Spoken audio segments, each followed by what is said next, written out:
So now we're going to turn to the next section of the book, starting with chapter 11, that covers gender. Often when we focus on gender, traditionally, the focus is on women's experiences. And I remember working with a group that wanted to break the glass ceiling, and they developed this leadership program for women, and they didn't think about it till later about what about the men, focusing on the men and how the men partner with the women. So in our work, of course, in the White Men's Caucus, our focus on gender starts with men. And there's nowhere better to do that than looking at the relationship with our fathers. And so what you see in chapter 11, called Wild Father at the Door, is a father-son role play. In this, we use Frank as one of the characters in the book. It's actually been only one other time we've ever used a participant to be the father in the father-son role play. Usually it's the two facilitators for the caucus that do the father-son role play. And when we did that a long time ago, it actually went off the rails, just like I wrote in the book. And back in those early days, Bill's father was in the caucus, and Bill was playing the child, and a big guy named Jim, who had been in the caucus before, played the father, and he busted through the door so fast he broke the hinges, and the splinters and the door handle went flying, just like I wrote. And Bill heard all his screaming as he came in the room and slumped down, and his dad was looking at right at the guy busting in the door, and he's the one that said, "Oh shit," and Bill. So it was a pretty fascinating incident that happened. And one of the funny things that happened is after that whole conversation, after the role play, all the men ran out on the breaks and got their tools out of their pickup trucks, and the whole door system was fixed in about 10 minutes. So back to the whole piece, we're talking about what did we learn as the messages about what it means to be a man from our parents, from our father particularly, and what did we see role modeled as peers? What do we see role modeled? So this may not be the messages that you attempt to instill in your sons today, but what were those messages out there? And it gets us thinking about that. And that report card incident is a report card piece, is a role play that we've done for many years. Sometimes it provokes fair amount of intensity, but it certainly gets us into gender fast. So I would like to you to reflect on what are the messages that you received from your father, if you had a father, or your guardian, and what were the messages you received about what it meant to be a man growing up, and how did you internalize that? How is that similar to today or not? How did you change it in terms of what you passed on to any of your sons? What are the ways that you learned to be a man, the messages, and what are those? How are those the same in ways that you want, or the ways that you don't want, that you're still passing on to your offspring if you have sons at all? Another thing that comes up in chapter 11 is this mindset number 8, which is about stepping out of doing and stepping into being. And most of us from white male culture see our value coming from doing and fixing and problem solving, and we don't really know what it's like to step out of doing and go into beingness, which feels like having no value. It feels like doing nothing means I'm of no use. And yet that's where we need to sort of slow down, breathe, and it's also where we happen to be available to actually reflect, and we happen to be available to connect with others. Most of us as men have been taught that we must connect through doingness. So we'll go fishing together, golfing together, do activities, and we'll watch women sit down and have a fascinating conversation without doing anything, being vulnerable with each other. And they have permission to do that. And we might be lonely inside of ourselves because we don't give ourselves permission to do that. So one of the steps is to start to explore, what does it mean to just be? And you start to see the men in the book start to find a way to start to explore that beingness with each other as they pause and reflect on the role play that just uncovered some of the messaging they grew up with. So if I move on to chapter 12, Act Like a Man, that's all again about exploring even further down what are the messages we grew up with, and what are the peer messages we received. This comes from an exercise, the Act Like a Man box, Act Like a Lady box, from Paul Kivel Alan Creighton in a book called Men's Work. They also had the father-son role play in there and some stand-up exercises. And they still have books like that available. The whole concept of, what messages did I grow up with? Rub some dirt in it, be tough, don't show weakness, pain, no gain, run silent, run deep, don't let them see you sweat. All those things, you'd be amazed at how many younger generation men still have those messages that they receive. And they have a little bit more permission to be connected to head and heart. And there's still the tough guy sort of piece. There's a great movie out called Tough Guys by the Media Education Foundation that sometimes we've shown part of. The Mask We Live In is another video documentary about masculinity, how it's constructed around that toughness. The trailer for The Mask We Live In is a powerful trailer to watch, or even looking up the trailer for Tough Guys 2. Those are all exploring that. So, looking at what box have I grown up in around what behavior is a man supposed to have, and then what aren't we supposed to act out? And usually if you don't act like a man, you are called things that are feminine or gay.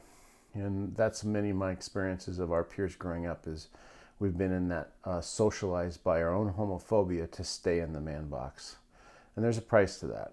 So you're seeing all that explored in chapter 12. The other thing that shows up in chapter 12 is the mindset, number 9, of showing up with vulnerability. A lot of the man box that we grew up in is that vulnerability is a weakness. Don't take off the mask. Don't let them, don't show any chinks in the armor. So the whole idea that Brene Brown holds up, the author Brene Brown, is that vulnerability is the purest form of courage. And so really show up with vulnerability. And that's so powerful around diversity. So many people are just hoping and wanting to see white men talk authentically about diversity. We once had a group of white men talk about their learning in a little fishbowl after their caucus. And the black man came back from an audience, said to Bill, "That had to be scripted, right? That was scripted. I've never seen a group of white men talk authentically about diversity." So realizing that, first of all, we can give ourselves permission to be on our journey and vulnerable in terms of, I'm clear about some of these, and some of these things I'm really learning about. And so I've got to be able to model the vulnerability that I want my other people that I lead to be able to do if they're going on a diversity journey too. So thinking, that modeling of vulnerability is really outside the act like a man box. And it's a way to give permission for other men to be in that place. And so how are you at being vulnerable and admitting that you don't know something or that you need to ask for help? How are you that you can share with other men struggles you're having? Look to them as a resource and not just the women in your life that can become sometimes our emotional buoys. I'm lucky to have a men's group that I get to go to every Wednesday for 4 hours when I'm in town, and it's an incredible place of challenge and support for each other that really helps us be in this new way of vulnerability and modeling being in our head and heart. And it takes the load off the women in our lives for us that are heterosexual, and it helps us do that work with each other as men to get out of that box. And that's back to that concept of how much we have to gain when we do this work around addressing our own gender issues and looking at what we've been raised in, and when that, it's not about throwing away the ruggedness, the toughness, I like the tenacity that I have, and I want to be able to step outside of that when to be more vulnerable, to be able to be transparent and ask for help would actually serve me better and serve my colleagues better. So use the culture and transcend it, step outside of it when it serves you better. The last chapter in this little video piece is chapter 13, Bringing the Heart. And this kind of extends this whole theme out further. You see the men in the film get very vulnerable with each other. Joe talks about his son. Frank and Al discover that they could be a resource for each other, having had offices and connections for many years, but never been vulnerable with each other. That comes out of a couple executives in a Shell caucus years ago where they had offices next to each other, and yet they never knew each other was going through divorces. They never saw each other as resources when they were being treated for clinical depression and things, and they just in the caucus grew this ability to connect at that level, much like women have permission to do daily, and found all of a sudden they could be a resource for each other and source of support, and that was really powerful. Another theme that comes out in chapter 13 is work-life balance, and how much that doingness, that problem solving, that we have value because we're working hard, locks us in that prison and keeps us from being in a mode where we can connect, recharge at home. I think that it's changing now. More men are taking time out to help with their kids, and but we still have the time to. We still have that pull. Men who raise kids full time, sometimes their peers look at them and wonder, what's your value? And they have a hard time feeling like they can integrate with men at work. So there's still that effect. That's still that assumption that our value comes from our work. The other thing mentioning in that chapter 13 is that leadership skill of integrating head and heart. So how do you show up?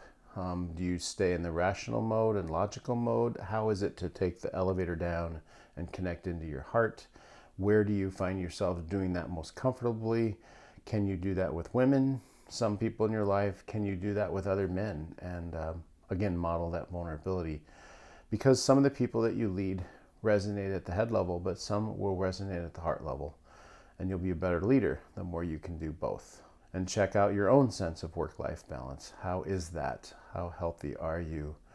And what kind of legacy are you leaving, not just in terms of making a difference at work, but in your life and your relationships at home?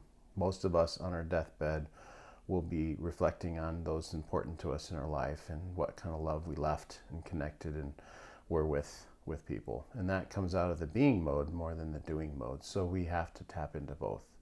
So there's a lot there around these concepts of gender that, again, we think we're helping women with their issues when we look at gender, but really we're looking in the mirror as men and finding out how we've been in a box, a prison that has limited some of our own humanness, and how much there is for us to be better leaders, be better parents, be better spouse, which is why some of our clients have gotten, wives have sent thank you notes to the company for changing their husband.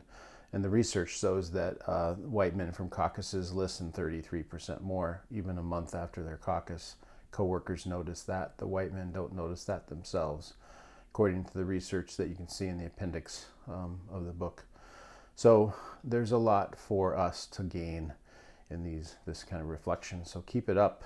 It's really important.